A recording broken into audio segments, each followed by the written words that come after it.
Assalamualaikum warahmatullahi wabarakatuh.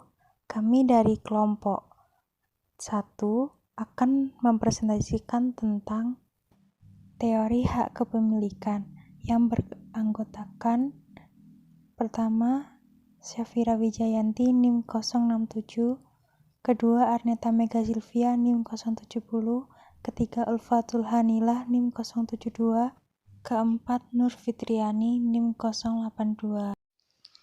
Saya Safira Wijayanti, NIM 067. Di sini saya akan menjelaskan tentang definisi dan tipe hak kepemilikan. Hak kepemilikan adalah hak untuk mendapatkan aliran laba yang hanya aman bila pihak-pihak yang lain respek dengan kondisi yang melindungi aliran laba tersebut. Kepemilikan dapat berupa kepemilikan fisik seperti objek konsumen, tanah, peralatan-peralatan modal, dan yang tidak terlihat seperti ide rumus kimia. Bentuk hak kepemilikan yang penting bagi teori ekonomi adalah tenaga kerja dan alat-alat produksi.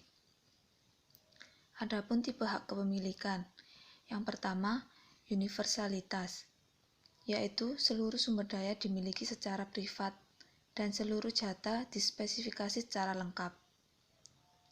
Kedua, eksklusivitas, seluruh keuntungan dan biaya diperluas sebagai hasil dari kepemilikan dan pemanfaatan sumber daya seharusnya jatuh ke pemilik dan hanya kepada pemilik, baik secara langsung maupun tidak langsung, melalui penjualan atau yang lainnya.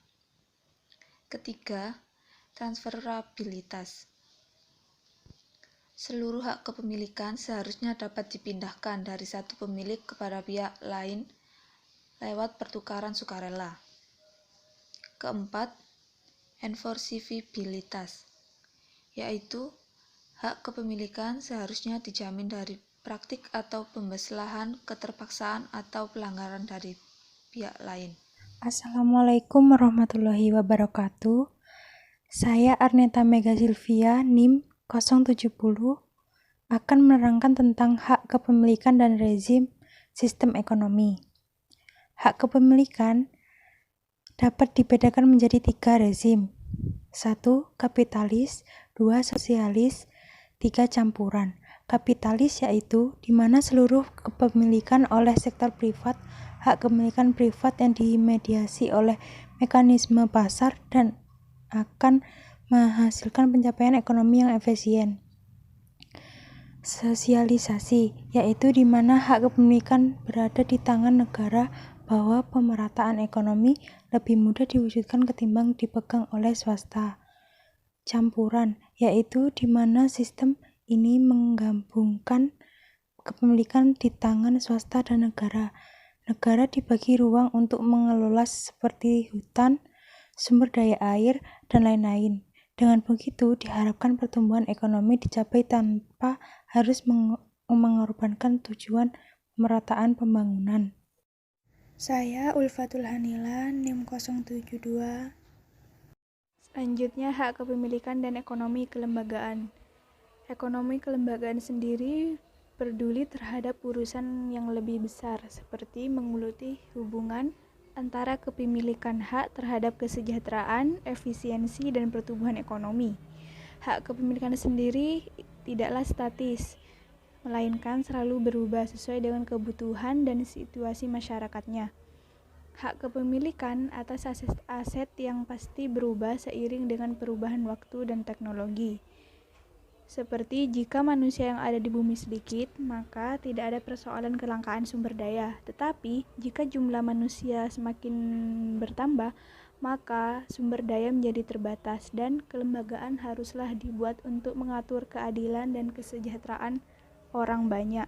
Selanjutnya, tentang hak kepemilikan dan efisiensi ekonomi.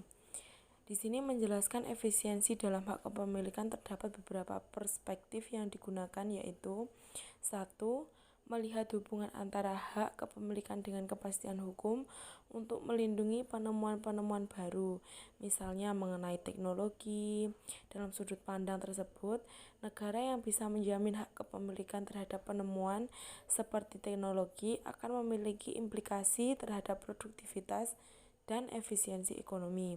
Kemudian yang kedua adalah melihat hubungan antara hak kepemilikan dengan degradasi lingkungan. Hak kepemilikan yang tidak jelas terhadap sumber daya alam cenderung akan merusak lingkungan dan dalam jangka panjang akan menurunkan pertumbuhan ekonomi. Sekian, terima kasih. Sekian, terima kasih presentasi dari kelompok kami. Kurang lebihnya mohon maaf.